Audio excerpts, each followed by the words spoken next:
Hi guys, welcome back to my channel. This is going to be a little bit different video. It's not going to be about the car, but I'm going to have to go pick up another car. And it's a car that you probably already seen in the shop here for about 6 months. And I'll get more into that here in a second. So in the meantime, let's go ahead and get the trailer hooked up to the truck. And once I get in the truck, I'll tell you exactly why the car is actually coming back.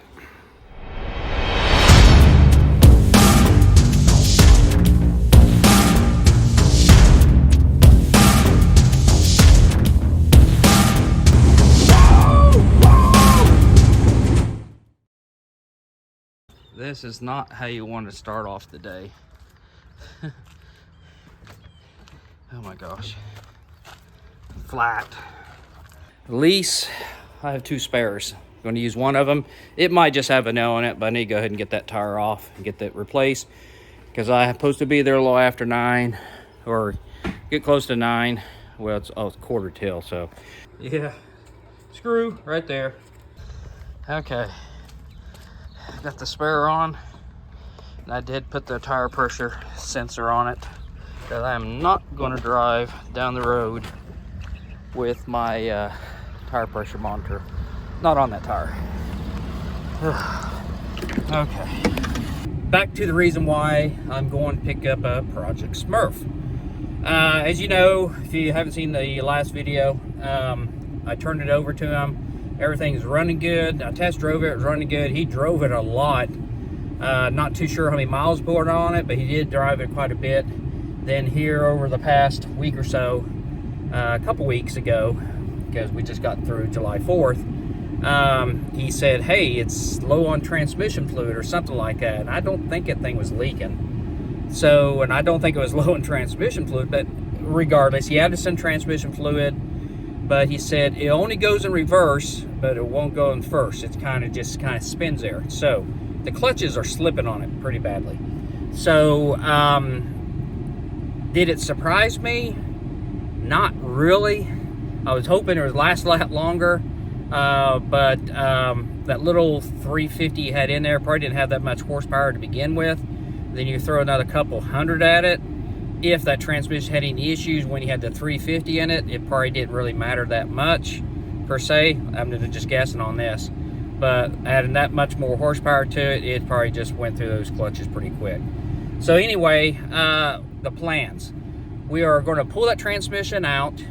We're going to go get it rebuilt the proper way. It's going to be a non-lockup 4-speed, so it's going to have a non-lockup converter in it, and he'll be able to shift that thing when he wants to. He shift it manually or just leave it drive, let it shift by itself, but it's going to be built to be driven. So it's going to be built to handle that much horsepower. There's no doubt about it.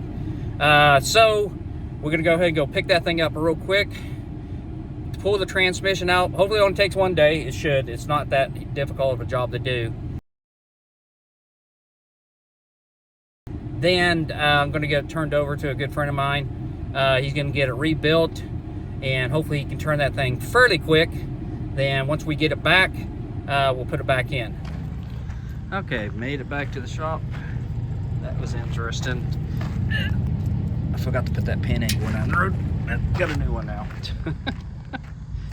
Okay, time to get the car swapped side to side and get Project Smurf out.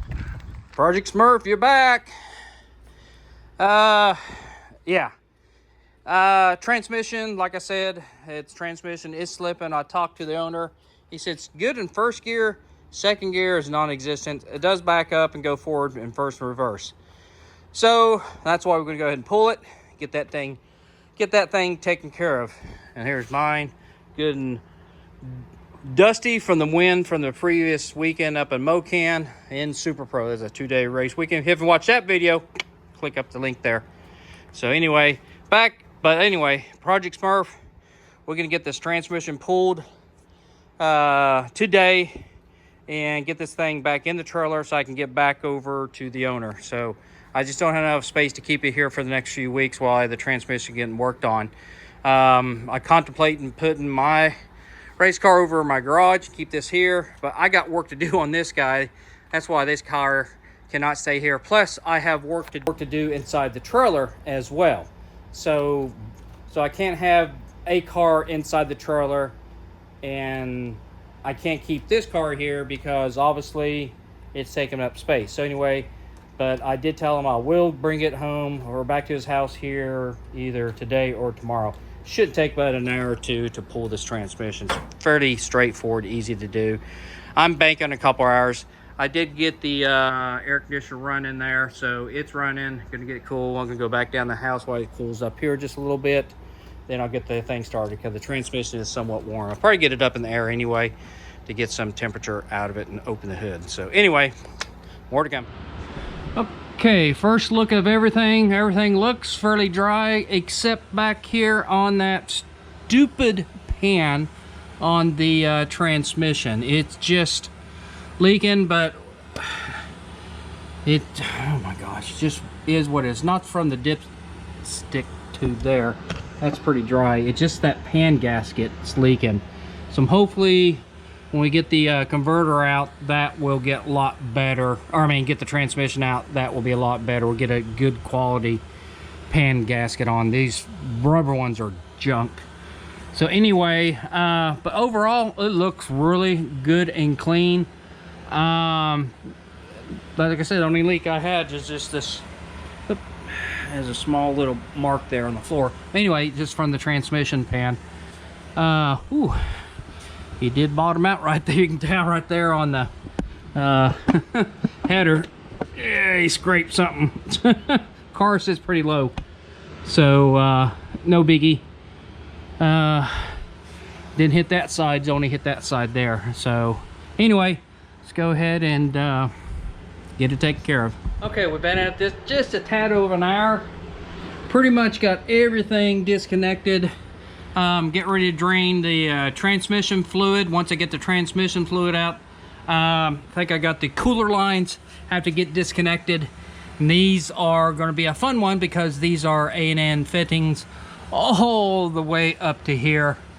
So yeah, and I tucked them really tight up here. I know you can't hardly see it, so I'm going to have to undo all that nice mess. That's going to take a few minutes to get all that. But I'm getting ready to drain this transmission, disconnect the lines, and this thing will be ready to come down. So hopefully here in the next 30 minutes, it should be out of here if everything goes good. Okay, pull the pan, and as you can tell, it is dark. That means the clutches have pretty much burned up in it. I mean, yeah, you can see clutch material sitting there on the magnet. It wasn't like that when I pulled it. Now I know we had new fluid put in it. It's just the nature of it. So anyway, got the fluid drained out of it best I can. I'm gonna put the pan back up there, then get ready to pull it down. So that'll be coming next. Boy, was I off on my calculations. 4 hours. And I'll show you why it took 4 hours and not 2. At 2 hours, I had the transmission ready to get pulled off. In fact, I had all the bolts removed out of it. But I ran into one issue.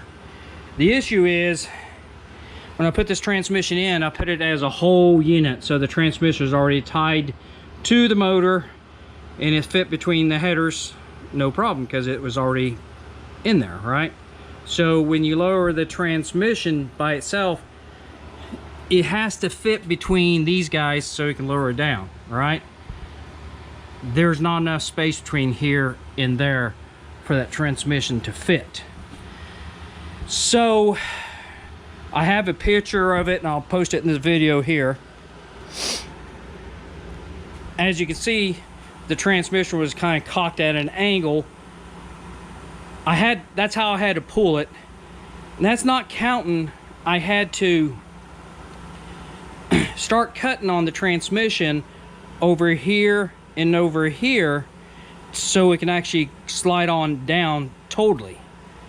So why this car or the transmission or car was up there, transmission off to the side like that, I was using a Sawzall coming in here and doing some trimming on that so it can fit between the headers. I can't I could not push it back any further. It just wouldn't allow me for some stupid reason. It's just kind of wedged in there between the headers. So I started clearing this out and made a few cuts. Then I was able to kind of skew it and sneak it on out of there. So I know it's kind of long-winded, but the transmission is out. As you can tell, I did a lot of cutting. After I got it out, did even more cutting on it and smoothing the sides up. So hopefully when I put it in, when it gets rebuilt and put it back in, it'll slide right in there, no problem. We should be able to go thunk like that. So yeah, what a mess. So anyway, but it is out. Now I have to do is just get it dropped off, or someone come and pick it up. I have to call the guy, see what he wants to do, and then get it go rebuilt. Then we'll put it back in. Hopefully it won't run the problems we did before. So anyway, that's it for Project Smurf on the transmission removal. Now you know why it's sitting here in my garage. Now I just need to get in the trailer, and so I can move all this other stuff back. I know. Anyway, so with that, stay subscribed. Hopefully when I release the video, when it's all fixed, I'll make a video of that, and we'll do some test driving, and hopefully it runs just as good as it did when we drove it off. Anyway, so with that, thanks for watching. Until next time.